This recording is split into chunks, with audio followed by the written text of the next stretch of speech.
Bom dia, pessoal, tudo bem? Bem, não sei se para você é bom dia, boa tarde, boa noite, mas vamos continuar com bom dia. Eu espero que vocês estejam bem e nós vamos continuar a nossa aula de Sociologia, aula 2. 2 é o problema da professora, né? 2. Aula 2, EAD, mas na nossa apostila, no nosso caderno, nós estamos nas aulas 27 e 28, então essa seria a aula 28. O tema é Estado Nacional e Poder Político. Nós vamos falar sobre a página 18, 19 até a página 22, ok? Agora, a gente vai dar uma verticalizada no tema. O que é isso? Nós vamos aprofundar o tema do Estado, o conceito de Estado, ok? De forma geral, Estado, ele quer dizer que o Estado é uma instituição social que detém o monopólio da força e principalmente detém o poder de governo. Tá? Esse monopólio da força são os instrumentos legais para controlar a população, para exercer a segurança, etc. E o poder de governo é a forma que o Estado se organiza para governar. Nós vamos estudar dois momentos a partir de agora. Primeiro, nós vamos entender como alguns pensadores desde o século XIX, mas a gente tem outros, eu acho que principalmente do século XIX e início do século XX, como esses pensadores vão definir o que é Estado. Alguns vão dar uma definição, outros vão numa definição no sentido de que como gostaria que fosse, e outros vão dizer como o Estado é. Certo? Vocês vão entender a partir de agora essa diferença. Então, o primeiro pensador que que eu vou apresentar para vocês é o Hegel. O Hegel é um filósofo alemão da filosofia idealista, nós vamos estudar isso em outro momento. No seu livro Princípios da Filosofia do Direito, ele traz uma análise do que é o Estado e ele vai dizer que o Estado é a materialização dos interesses gerais, dos interesses de toda a sociedade. E ele deve estar acima de qualquer interesse individual, ok? Isso para o Hegel seria o Estado, a partir das análises dele. E diante desse Estado, o indivíduo, nós, os sujeitos, somos cidadãos. Então, isso dá para vocês perceberem, quando a gente eu não chego e falo, eu sou a cidadã Fabiana, numa conversa qualquer. Eu sou a Fabiana, um indivíduo com o nome Fabiana. Mas, diante do Estado, eu sou a cidadã. Tanto que eu tenho a obrigação de votar a partir dos 18 anos de idade, eu tenho que cumprir algumas regras enquanto cidadã. Da mesma forma, segundo Hegel, com relação ao Estado, nós, que não fazemos parte desse aparelho de governo, compomos aquilo que ele chama de sociedade civil. Por exemplo, as ONGs são uma organização da sociedade civil, não são uma organização do Estado, ok? Bem, em contrapartida, nós temos o Karl Marx, que nós já estudamos ele bastante ano passado, e nesse contexto ele tem uma definição do que é o Estado, se contrapondo ao Hegel. No livro Crítica da Filosofia do Direito de Hegel, não é uma crítica ao pensamento de Hegel, o Marx vai dizer que o Estado representa os interesses das classes dominantes, que ele vai dar o nome de elite, que seriam as proprietárias, as donas da propriedade privada, dos meios de produção, que é aquele pensamento do Marx que vocês já conhecem, burgueses versus proletários, etc. Então, para ele, o Estado representa o interesse desse grupo. Por quê? Porque o Estado, segundo Marx, ele existe porque um grupo que tem domínio econômico precisa manter o seu domínio político. É importante frisar que para o próprio Marx e depois para os teóricos que vão caminhar pelo marxismo, a ideia é que a classe proletariada assuma o Estado e estabeleça os seus interesses. Então, não significa no pensamento marxista, socialista, por exemplo, que não vai ter mais ninguém mandando em ninguém. Não, vai mudar a classe que manda, vai mudar a classe que teria os seus interesses atendidos pelo Estado, certo? E aí eu quero abrir uma reflexão para vocês. Por exemplo, até que ponto é possível hoje a gente usar esse pensamento do Marx a respeito do que é o Estado, que o Estado representa o interesse de uma elite, na nossa realidade. Porque se a gente parar para pensar, o capitalista é aquela pessoa que almeja a liberdade econômica, tem a possibilidade de fazer o que quiser, estou bem resumindo, porque tem uma quantia considerável de dinheiro, e ele segue a vida dele paralelo ao Estado. Ele não precisa da saúde pública, ele não precisa da educação, seus filhos não precisam da educação pública. O Brasil, por exemplo, ele tem como marca o estado de bem-estar social, que visa, através de diversos projetos e impostos, atender a população mais carente. Então, até que ponto que esse olhar sobre o Estado que o Marx tinha, hoje dá conta da nossa realidade? Certo? Então, é uma reflexão que a gente tem que fazer. Junto com Marx, a gente tem um outro autor que era parceiro dele de pesquisa, o Engels, que vai dizer que o Estado é a consequência e expressão da dominação de uma classe sobre a outra. Muito parecido com Marx, óbvio, porque eles pesquisavam juntos. E ele ainda vai dizer que esse Estado ele é o regulador jurídico da luta de classes, que é o conceito básico do marxismo, ok? E aí, eu trouxe um outro autor, o Ludwig von Mises, que caminha por um outro lugar, né? Ele não é um marxista, ele é um pensador liberal, um economista liberal, e ele vai dizer assim, que o Estado é um aparelho social de coerção que induz a população a viver segundo as regras e normas sociais. Induz as pessoas a obedecerem a essas regras. Então, é um aparelho de coerção nesse sentido. Por exemplo, como eu falei para vocês, eu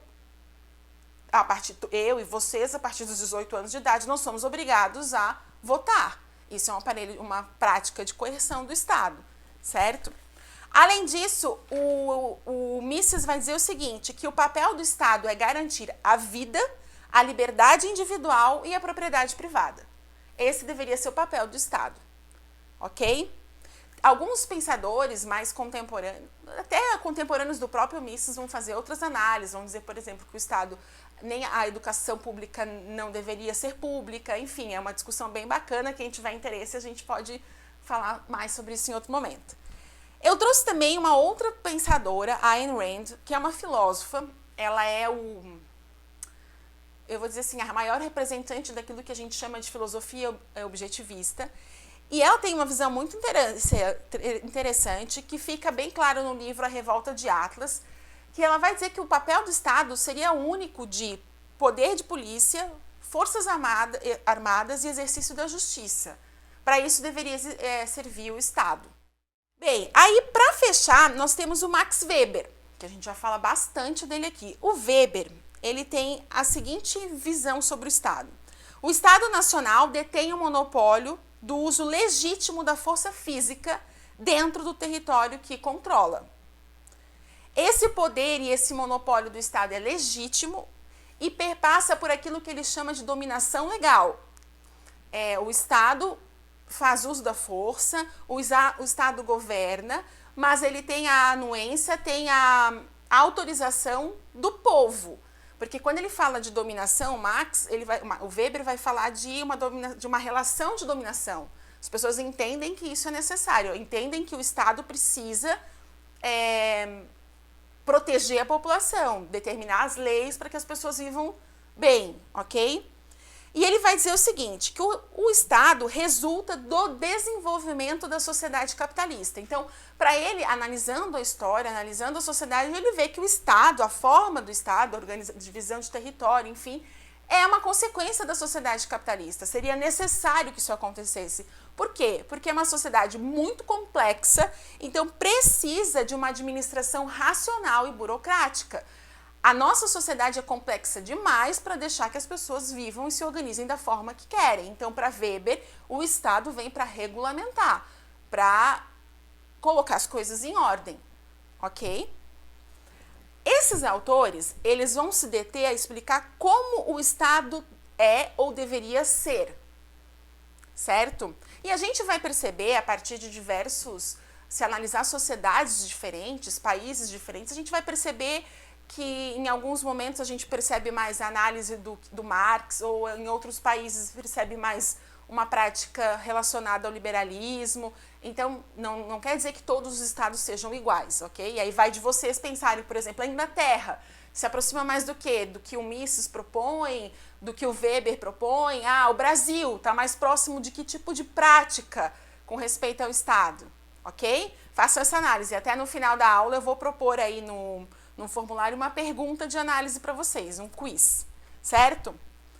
Bem, por outro lado, existe também um grupo de pensadores, principalmente de filósofos, que desde o século XVI vão pensar como deve ser exercido o governo. Uma coisa é o que é o Estado, outra coisa é como se governa esse Estado. E aí nós vamos passear por alguns autores. Eu não vou me aprofundar neles, porque a gente vai trabalhar esses autores de forma bem mais profunda na filosofia, ok? Então vamos lá. Respira, toma uma água se for preciso. Nós temos então um segundo tópico, que são as teorias de Estado. Nós temos, primeiro, o clássico, que é Maquiavel, que com certeza vocês já ouviram falar. O que eu acho interessante do Maquiavel é que ele não floreia muito. Ele fala assim, que nós temos que analisar a realidade como ela é. Ele escreve num contexto de absolutismo e ele vai dizer, primeiro, o Estado não precisa garantir a felicidade e a virtude de nenhum súdito. Ok? Ele está escrevendo lá no século XVI. Ele diz que a política é a arte do possível. O que ele quer dizer com isso? Não é para fazer mágica. É impossível fazer mágica. Ok? E aí eu trago duas frases do Nicolau Maquiavel que vocês com certeza já ouviram falar. Primeiro, que ser amado, que o rei tem que escolher entre ser amado ou ser temido, o que é melhor para o governo do Estado. E outra frase muito célebre que os fins justificam os meios. E aí ele vai tecer diversas discussões sobre como o rei deve governar o seu Estado absolutista. Certo?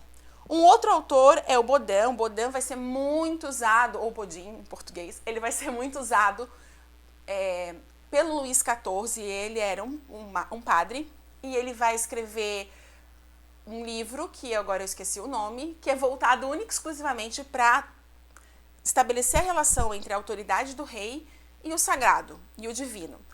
Ele vai dizer, por exemplo, que o rei representa a autoridade de Deus na terra e que a soberania do Estado é ilimitada. A ação do Estado, ela não tem limites. Daí o rei ser absolutista, isso que você já conhece. Um terceiro autor é o Thomas Hobbes. Nós vamos estudar bastante ele em filosofia. Ele é um justnaturalista. Ele vai dizer que existe o direito natural, que é o direito à vida, à liberdade e à propriedade, que ele é anterior ao direito positivo, que é o direito criado pelo homem. E aí é interessante que ele diz assim, que o Estado ele surge porque os homens são maus. E aí o Estado vem para controlar essa maldade, para vigiar essa maldade do homem, para regulamentar para que o homem não se destrua. Esse seria o papel do Estado, certo? E ele também defende o absolutismo, vai escrever dentro desse contexto. Um quarto autor, que aí já está na transição do século XVII para o século XVIII, é o Montesquieu. O Montesquieu ele vai buscar fazer a união entre os três estamentos, que é a monarquia, representando ali o rei, a aristocracia, os nobres e o povo. Ele vai tentar estabelecer uma teoria de governo que trabalhe isso em harmonia. E a partir, então, dessa preocupação dele, que ele desenvolve a teoria dos três poderes. Quais são?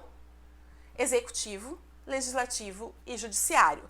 Que permanece até hoje. É uma forma que o governo se estrutura, tendo o executivo, a independência, o legislativo, aqueles que criam as leis, sejam independentes, e o judiciário seja independente, aquele que cumpre, que faz a lei ser cumprida.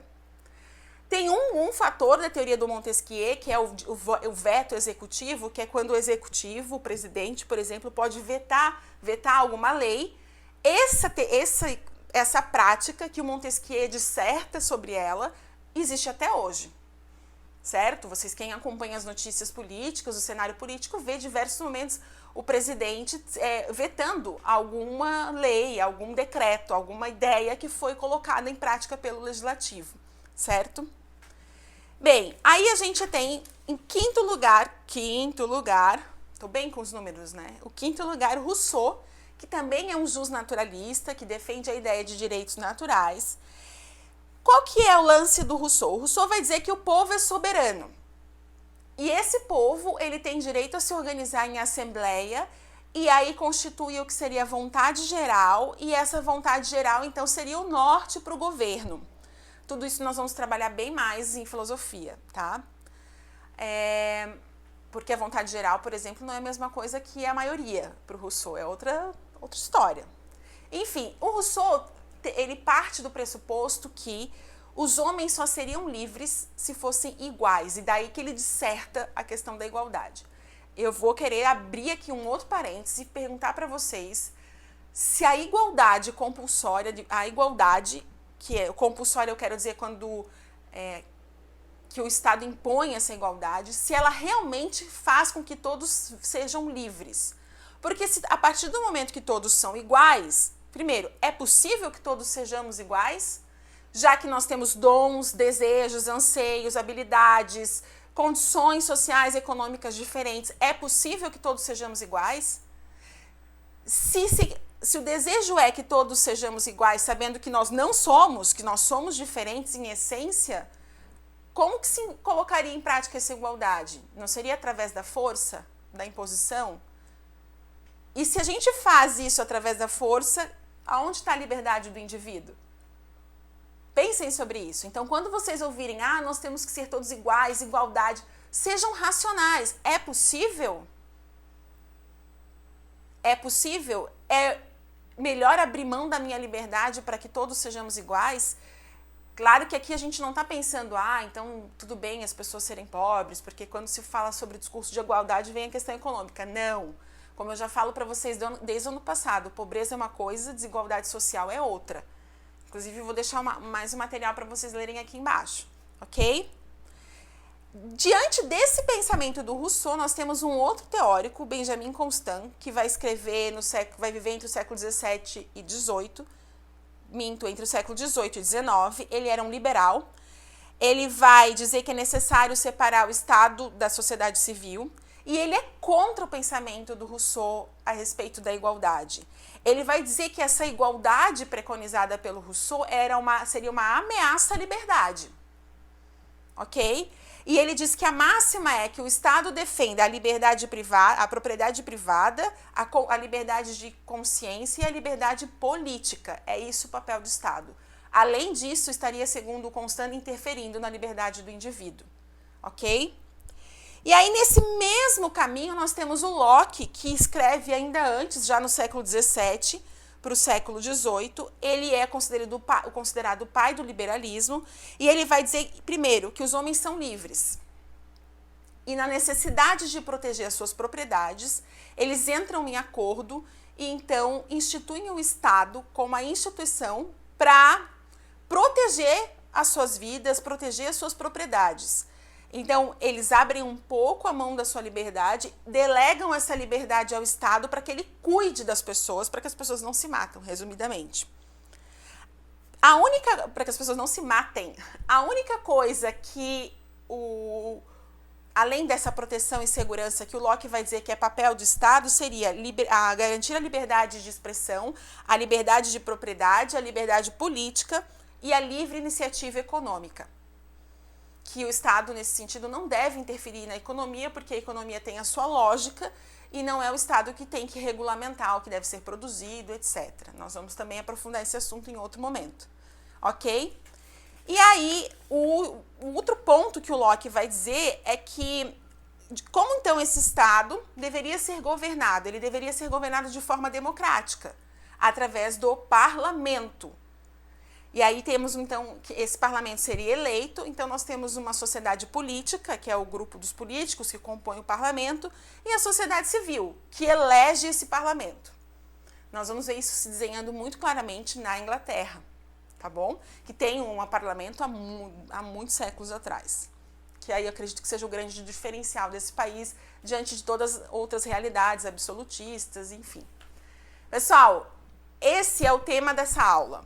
Nós temos, então, teóricos que explicam o que é o Estado e teóricos que dizem como governar. O meu desafio é que, diante disso que nós trabalhamos e da leitura do texto, vocês pensem, olhando a realidade do nosso país, analisem e respondam a pergunta que eu vou deixar para vocês lá no formulário, ok? Se cuidem!